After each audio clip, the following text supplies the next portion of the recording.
The Kilmann-Saxton Culture Gap Survey was first published in 1983, more than 3 decades ago. It was in response to the 2 best-selling management books at that time, published a year earlier in 1982, which brought much-needed attention to the topic of organizational culture.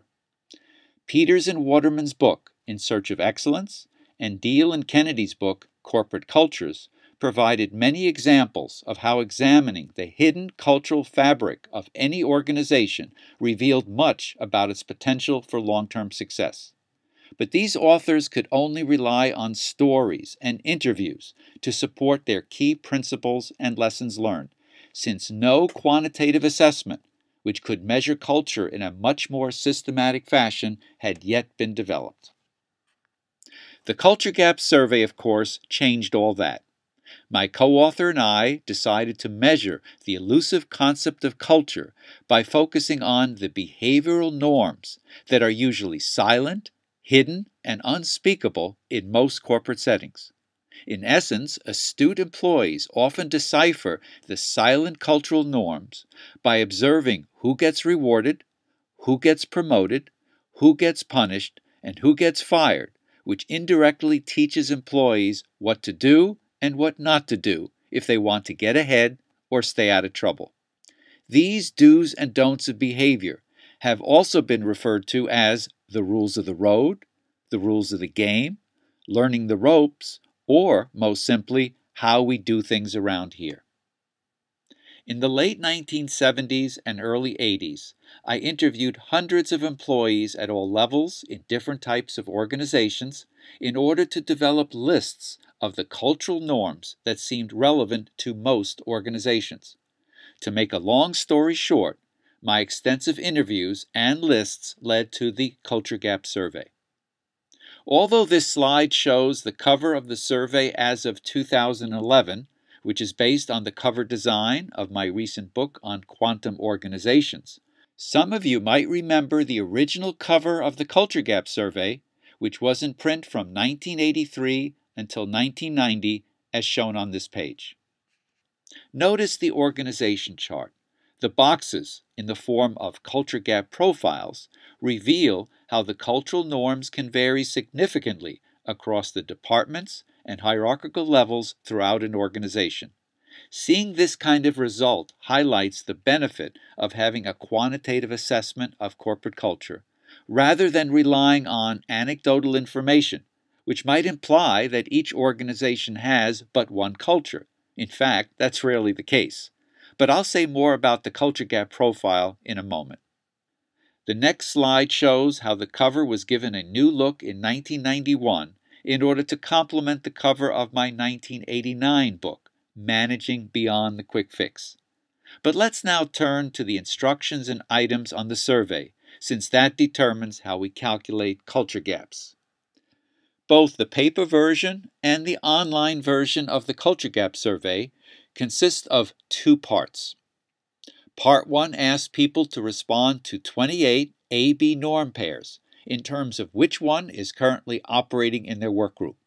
For example, one norm pair is A, put down the work of other groups, and B, support the work of other groups. Part 2 then asks people to respond to these same 28 norm pairs, but this time in terms of whether the A or B norm would improve performance and satisfaction. A culture gap is defined as the difference between the actual norms and the desired norms for any group or organization. Rather than trying to make sense of 28 itemized culture gaps, we found it more useful to categorize them into 4 quadrants, with 7 norm pairs per quadrant. As you can see, this 4-quadrant model of culture gaps is defined by 2 underlying dimensions: technical versus human concerns, and long-term versus short-term. Not surprisingly, these 4 quadrants cover a broad range of cultural norms in any organization or workgroup. As you can see, the technical, short-term quadrant is labeled task support. The technical, long-term quadrant is called task innovation. The human, short-term quadrant is labeled social relationships, and the quadrant representing long-term human concerns is called personal freedom. On this next slide, you can see the culture gap profile. If all 7 norm pairs in a quadrant have a gap of 0, then the score for that quadrant is 0. But if a person selected the A in each norm pair for the actual norm, while he selected the B in each norm pair for the desired norm, the culture gap in that quadrant would be 7. So each of the 4 culture gaps can range from 0 to 7. But we also allow for positive and negative gaps. Specifically, respondents might indicate that the desired norm should be in the direction of more task support, which results in a positive culture gap. Alternatively, respondents might suggest that the desired norm should be in the direction of less task support, which results in a negative culture gap. This slide shows how we visually distinguish a positive and negative difference between the actual and desired norms on any quadrant in the culture gap profile. Here we see an actual culture gap profile, which averages the results of 217 people from the same division in a large organization. This example shows 3 positive culture gaps and 1 negative one. By the way, a positive culture gap is considered significant, something worthwhile to further examine, if it is +3 or more. But any negative gap should be examined, since the group would be asking for less of that quality.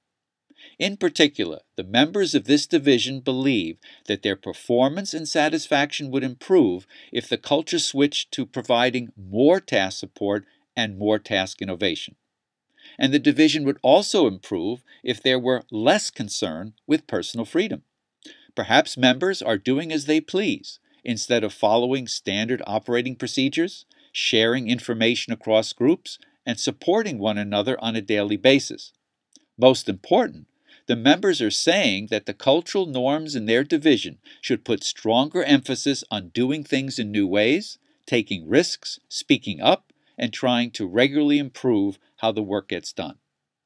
Naturally, once the division sees their culture gaps face to face, each work group can then spend some time talking about the new rules of the road, how they should be created and reinforced from this point forward, so the group's most significant culture gaps can be closed. There is another benefit of having a quantitative assessment.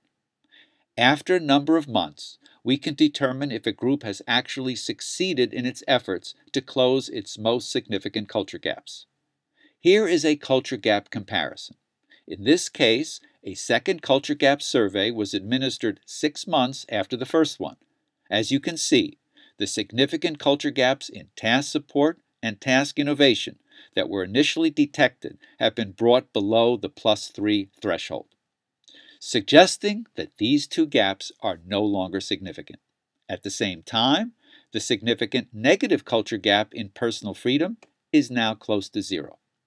Even though the positive culture gap in social relationships increased during the past 6 months, perhaps due to many more discussions about the division's cultural norms, the gap in social relationship is still less than +3, which suggests that the gap between actual and desired norms in this quadrant is still insignificant.